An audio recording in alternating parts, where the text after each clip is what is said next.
What's good, everybody? I appreciate you checking in. All right. Once again, we get handed an embarrassing loss against the Cincinnati Bengals. We go down 24-41. And, in true Raider fashion, we do it again, right? Cincinnati Bengals, they come in banged up. Their offense was pretty banged up. No T. Higgins on the offensive side. And we went into Cincinnati. It's a home game for Cincinnati, and they're 0-4 this season in their home field. And what do? We give them their first home win of the season. It's just typical. And this is kind of how our season is at this point. We're now 2-7. We really have no shot at the playoffs. So my first question is, and for you guys out there, is it tank season? Is it time to tank? Is it time to set yourself up to finally have a good position, be in a good position in next year's draft to get that top tier quarterback?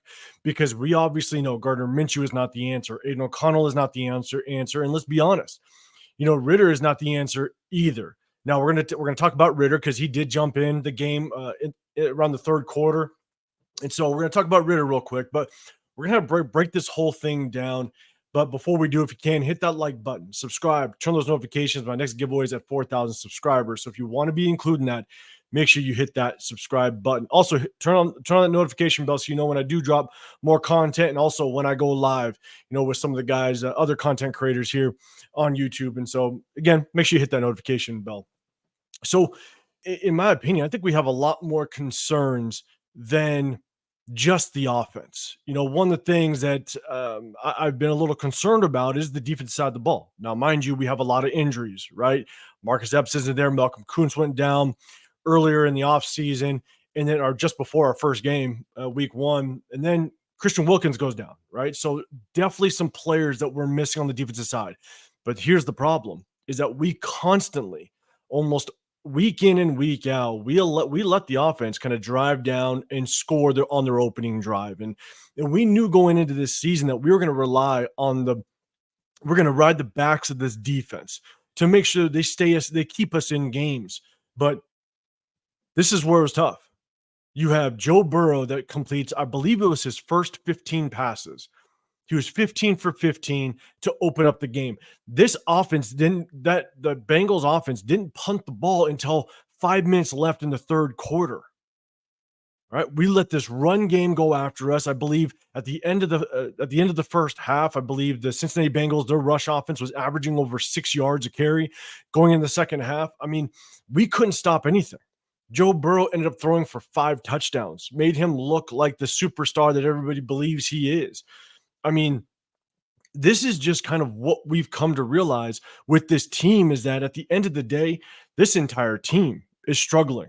And again, I understand the defense is going through some injuries, and you can use that as an excuse, but you got to remember, this offense is going through probably 3 to 4 times the amount of injuries and missing players than what the defense is. All right. But this defense is just not looking like the defense we thought it was going to be, not even close. And so there are massive concerns I have on the defensive side. We just cannot get the stops when we need it. We can't slow offenses down. I mean, look at what the Carolina Panthers did to us. We made Andy Dalton look like an all-pro. Look at what the Denver Broncos did with a rookie quarterback in Bo Nix. All of a sudden, they put up 30-plus points on us. I mean, we let up 41 points. Now, I get it.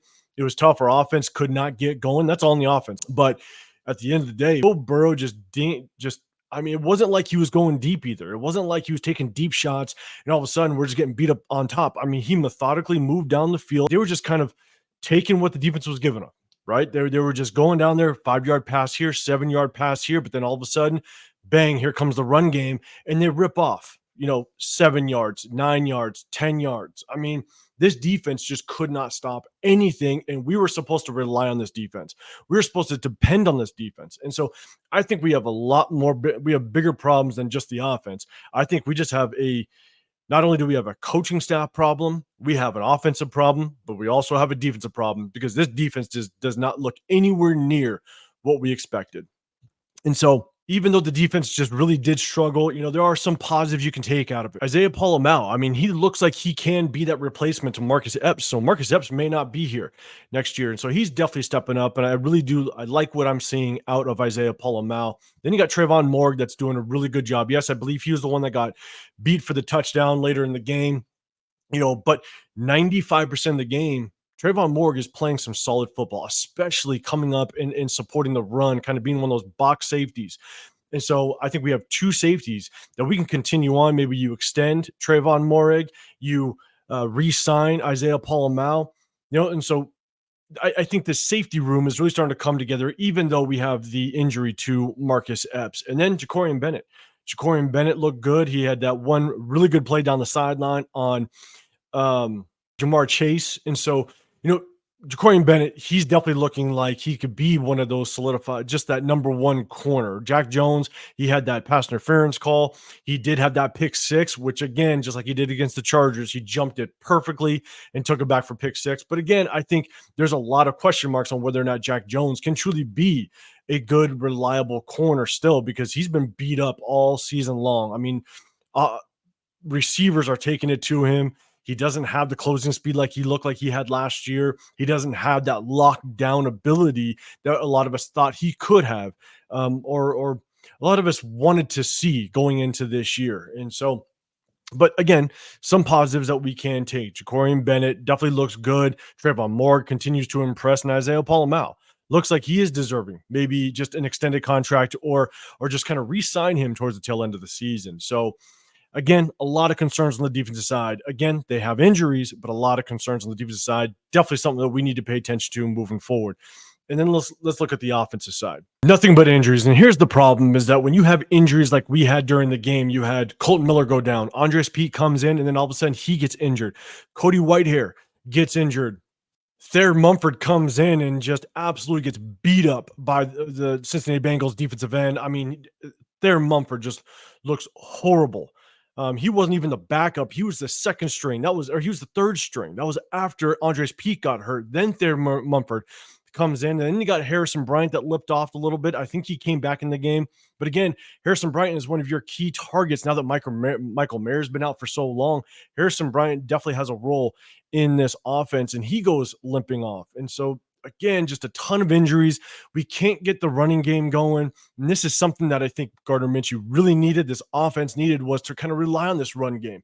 We know Gardner Minshew isn't going to be that guy that's going to throw 50 times a game. He's just not that good. If you make Gardner Minshew throw 50 times a game, he's going to make mistakes, and that's what he's proved all season long. But you have to get this run game going, and it's hard. It's hard to get it going when you have nothing but injuries day in, day out throughout the entire game. Somebody else is going down. I mean, you had announcers all of a sudden starting to talking about is your next step bringing in a defensive lineman to potentially play play on the offensive line. I mean, this is just how bad our offensive situation is. Not only do we have unexpected injuries, you have unexpected people exiting the building with Devontae Adams, and then all of a sudden throughout the entire game, you just have injury after injury on the offensive line. How do you get any type of consistency? How do you get any chemistry on this offensive line when you have nothing but moving parts? Now, mind you, Dylan Parham came in, but he didn't even start. He didn't start at all. He wasn't on the injury report, but I think what the Raiders were trying to do, because he didn't start, is you're trying to just get him through one more game, not having to play, but only put him in kind of an emergency situation. And that's what we had. When Cody Whitehair went down, all of a sudden you do have yourself an emergency situation. Now Dylan Parham has to come in. And so there's a really good chance that Dylan Parham was playing, maybe 60%. He wasn't very healthy. And so this is just where we are going to struggle. This is where it's just so hard to find any consistency when you have nothing but injuries, game in, game out throughout the entire game. It's just hard to be able to find just any path to success when you have so many injuries that we're going through. And then you have we have even more question marks. I already talked about Thayer Mumford. Thayer Mumford came into the season thinking that he was going to be that solidified right tackle. And guess what? He's turned out to be not very good at all. We had DJ Glaze come in, and so you have some young talent that you could definitely grow on, and hopefully he can mold himself into it. You have confidence in that position. But one guy that I have a lot of question marks about is Trey Tucker. Trey Tucker was supposed to be that speedster, that guy that can get downfield, get separation. And I'll tell you right now, it just doesn't seem like he has that speed. Yes, he's fast on paper. You send him on a 40, he's fast. But the problem is that there's a difference between speed and football speed. Sometimes you don't need to be a 4-2 guy in order to get separation. And so to me, it just seems like Trey Tucker just cannot get that separation from these defenders. Now, mind you, he might be going against other defenders that are just as fast, maybe 4-3, 4-4 guys, but it just doesn't seem like Trey Tucker has that separation that we expected him to have. Every time we see the him locked up one-on-one, just trying to go deep, it just doesn't seem like he's creating that separation in order to allow Gardner Minshew just to kind of drop that ball in. It just seems like those corners, those safeties, whoever's on him, just they stay on his hip. They stay on his hip, and he's just not getting separation. So that's one concern I definitely have. Let me know in the comment section down below what are your thoughts on Trey Tucker as it stands right now.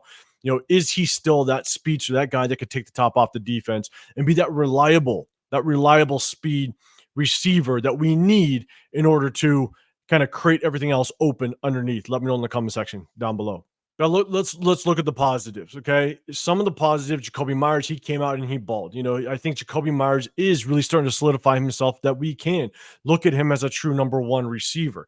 I think we need to get Brock Bowers the ball. We got Brock Bowers the ball early, but then that kind of started to tail off. Again, I want to look at the film. I'm going to see, were there chances. It was just like last week.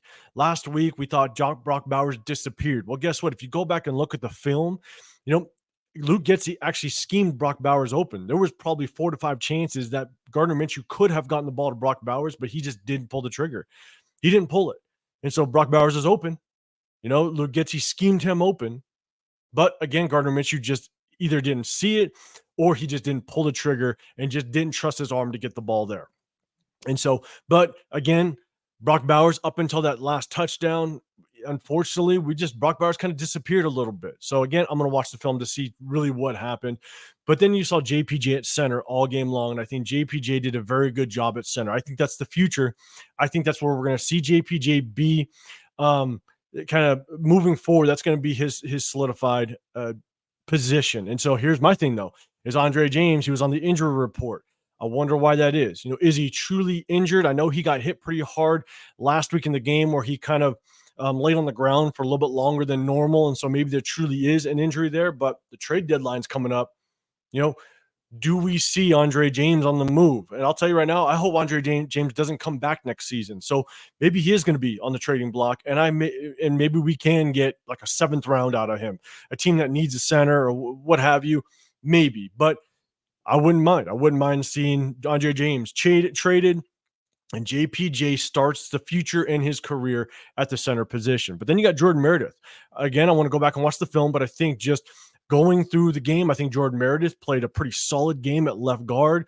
Dylan Parham came in. I think the interior of our offensive line looks pretty good. And it's definitely something that we can take as a positive and continue to grow on moving forward. Then, like I said earlier in the video, Desmond Ritter came in halfway through the third, kind of later in the third quarter, kind of took over. And look, let me know in the comment section down below. Do you want to see Desmond Ritter play from here on out? We're going into a bye week. It's going to give him basically 2 weeks to kind of get acclimated with this offense. Do you want to see Desmond Ritter to be the starting quarterback of this team moving forward? Again, Aiden O'Connell is going to come back probably in a few weeks, maybe a couple weeks after the bye. So he'll be that thumb will be healed up possibly. And so even if Aiden O'Connell is healthy, there's a lot of speculation on whether or not Aiden O'Connell is truly the guy. And so I think what I'd like to see is I want to see Desmond Ritter the rest of the season. Do I think he's the answer? I don't think he's the answer. But at the end of the day, we might have ourselves a solid backup quarterback, someone that could be in that quarterback room as a competition piece. You always want to have competition amongst positions. And so having Desmond Ritter there and just seeing what he has, what can he do? Because he did drive down. Again, the defense is playing soft, but he did drive down and touchdown pass to Brock Bowers. And so you see just the arm strength. He's got the moment Desmond Ritter came in, you just saw the difference in the arm, just the way the ball was getting out. You can see he has a much stronger arm than Gardner Minshew, and he also ran for, I believe it was for a first down. So you see that a little bit of mobility. That's one thing that I'm kind of surprised. Gardner Minshew's mobility is really horrible. I thought his mobility was going to be a little bit better. But Desmond Ritter, he was able to get out. I think he went down the left sideline, got the first down. If we can see more more mobility out of Desmond Ritter. I think that definitely helps out our offensive line. And I think that's what Gardner Minshew should have been able to bring to the quarterback position. But again, unfortunately, it's just not there. And so, guys, we're 7-2. We're 7-2 at this point, and I think we need to, at this point, play for a draft position. I know you hate saying it. I always hate saying just, tank for a draft position. I hate saying it. But at the end of the day, we need something as a fan base to kind of almost hold on to, right? If you can get yourself a top quarterback, if you can be in position and get a top 3 quarterback or the top quarterback in the league, now you kind of can give yourself some patience, right? You don't expect a rookie quarterback to come in and just all of a sudden blow the top off of an offense, and now you're in Jaden Daniels. He's doing his thing over there, but the reality is that's not every quarterback, right? And so, but if you can hang your hat on something, if you can sit there and go, look, we finally have our franchise quarterback, and you're willing to give him a season or two to kind of understand what it's like in the NFL, I think that's something that this Raider fan base needs. We need something that we can hold on to, and it allows all of us to have patience within the process. I think that's what we need, because right now Gardner Minshew ain't it, and O'Connell ain't it, Desmond Ritter ain't it. And if we just go into the offseason and now we're picking 11, 12, 13 like we were last year, and we get maybe the third or fourth best quarterback in the draft, it just doesn't give a lot of faith to the Raider fan base. And we've been waiting so long to be able to have something that we can hang our hat on, something that we can just have some patience with. And I think that's what it would be. And so let me know in the comment section down below. We're 2-7. Really, there's no shot at the playoffs at this point. I understand if there's an absolute miracle, then maybe we can switch something around and pull something off. But at this point, the likelihood of us seeing the playoffs is almost nothing. So let me know in the comment section down below. What do you want to play for? Do you want to keep playing for wins and then potentially find ourselves in the same position as last year when it comes to the draft? Or do you want us to see us to possibly strategically play for a draft position? So let me know in the comment section down below. So I appreciate you guys sticking with me. Again, we lose 24-41. We're now 2-7. We are just not in the position we wanted to be. So have a great rest of your weekend. Make sure you hit that like button, subscribe, turn those notifications. Next giveaway, 4,000 subscribers. So make sure you hit that subscribe button if you want to be included. So again, have a great rest of your week, and I'll see you guys on the next one. I'm out.